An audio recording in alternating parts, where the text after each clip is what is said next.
kawasan pimpinan kita di Sabah, kita tidak bertanding. Untuk melahirkan rasa kecewa boleh, tetapi rasa untuk menentang tidak boleh. Nabi sebut, siapa-siapa yang cuba-cuba nak memecah belahkan perbandingan kita, Nabi sebut, faqtulu, bunuh dia. Mana ada ajaran Islam suruh bunuh orang? Yang tak ikut ketua kita mana boleh. Ini tak boleh.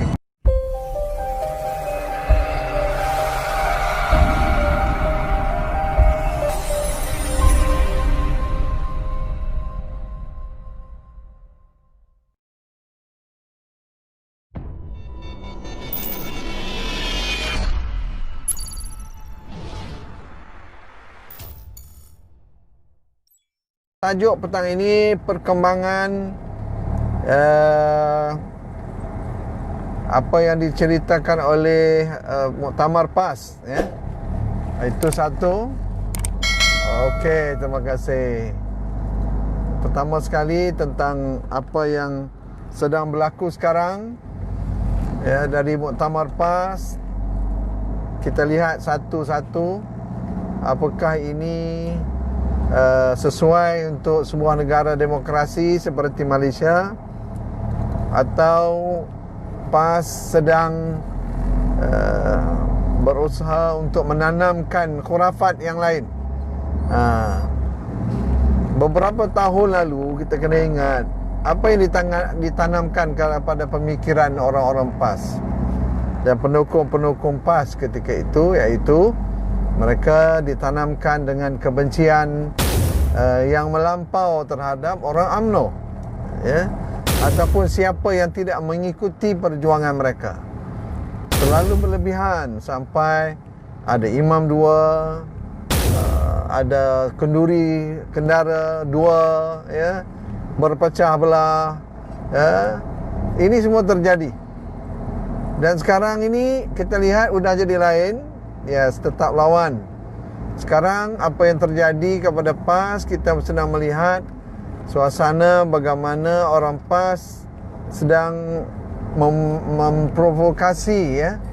Kita dapat lihat macam mana mereka provokasi, sampaikan kalau tidak taat kepada pemimpin boleh dibunuh. Ini suatu statement atau kenyataan yang tidak masuk akal. Pertama, tidak masuk akal dari sudut apa? Pertama, dari sudut agama itu sendiri. Dari sudut Islam pun sendiri, mana ada ajaran macam itu? Tak ikut, tak taat kepada, contoh simple aja.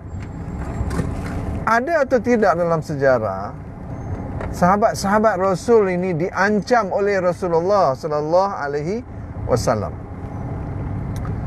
Cuba orang PAS, Olaon, tolong bagi.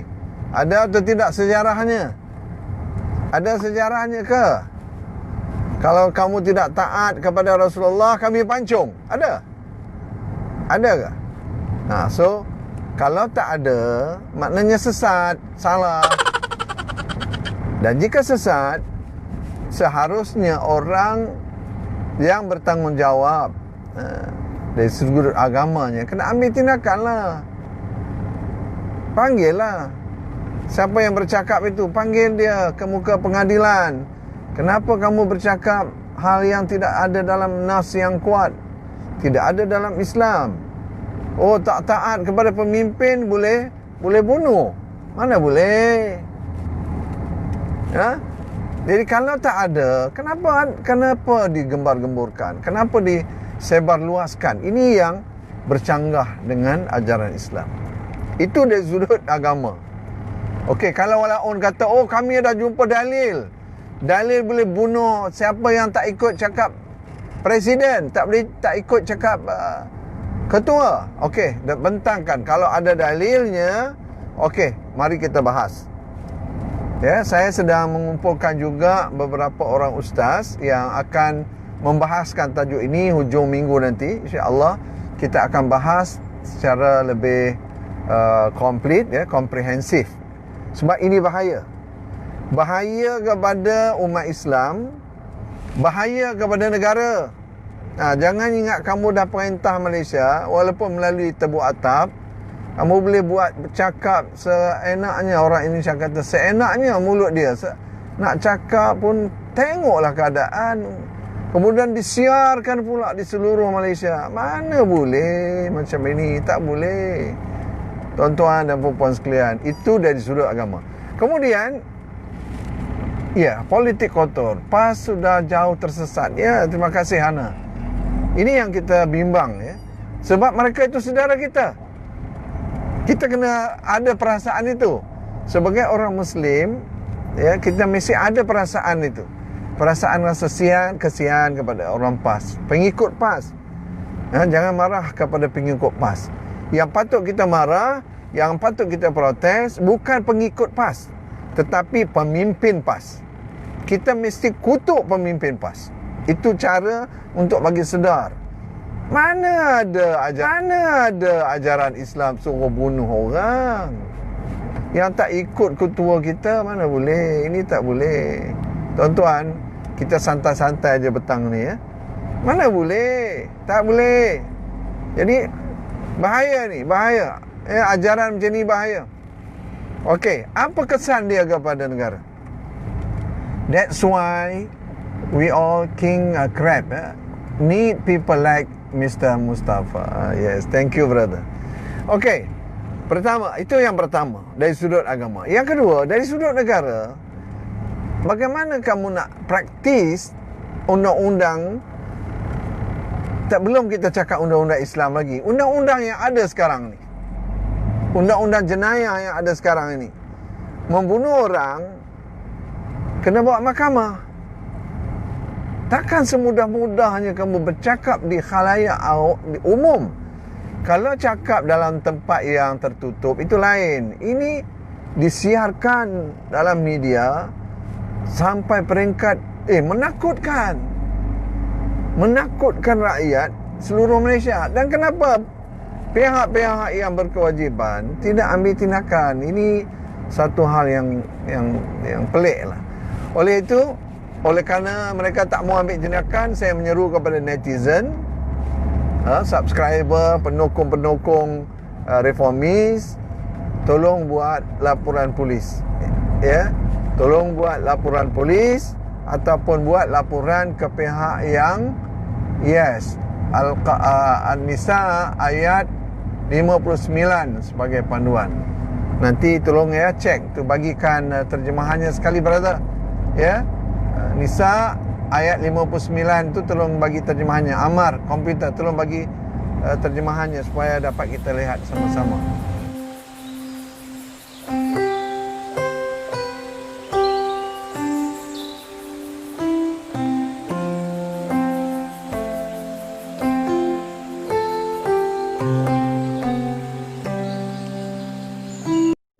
Okey, kemudian saya katakan tadi, dari sudut negara, macam mana kita nak melaksanakan undang-undang ni? Kalau seboleh-bolehnya kamu kata, orang ini tak mau ikut saya, tak mau ikut ketua saya, tak mau ikut ketua parti saya boleh bunuh. Kita nak letak mana undang-undang ni? Undang-undang jenayah. Boleh tak? Tolonglah ambil tindakan, janganlah biar macam ini. Saya rasa, tak tahulah, saya bukan apa, saya rasa macam, kenapa pemimpin PAS boleh biarkan fahaman sampai peringkat itu, ya?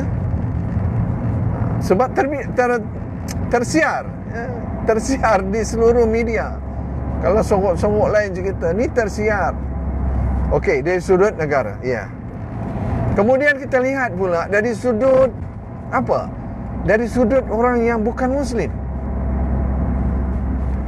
Saya ni ramai, mungkin sebahagian teman-teman saya di dalam Facebook, di YouTube dan di mana-mana ni adalah orang saudara kita yang bukan Muslim. Apa perasaan orang yang bukan Muslim bila tengok macam ni? Takutlah mereka. Oi, kalau macam ini tak ikut ketua saja boleh dibunuh, apatah lagi nanti kalau mereka memerintah, habislah kita kena bunuh semua. Nampaklah tuan-tuan, serius ini. Nah, walaupun saya rasa ayalah bolehlah masih tersenyum Tapi serius ni tuan-tuan. Serius. Takut. Orang bukan Muslim takutlah. Tapi kalau ada orang yang bukan Muslim nak undi lagi PAS dengan UMNO, tak tahulah. Oh, mereka kata nak undi MCA juga, sahabat UMNO dan PAS. Nak undi juga MIC. Ini MIC. Cakap sama ini orang MIC, mana boleh ini macam ini, orang tak boleh buat kawan. Nanti kita semua kena potong kepala. Mana boleh? Boleh ke? Tak boleh. Ini abang, kawan-kawan orang Tionghoa juga, tolonglah. Tolonglah, jangan pilih mereka ni. Jangan sokong di Sabah sana, jangan sokong ni orang. Oh, bahaya. Sebab itu Sabah tak bagi mereka masuk. Sebab ceritanya ni. Tapi media dah masuk. Orang Sabah tak bagi masuk, tapi berita sudah masuk. Macam mana? Berita sudah masuk. Ya Nuruddin, ya Muslimah pula kasihankan rakyat Sabah kerana tak berpeluang syurga. Sesat habis dah. Ya Allah. Macam mana ni tuan-tuan boleh sampai ke tahap ini ni? Inilah ya. Kita cakap juga.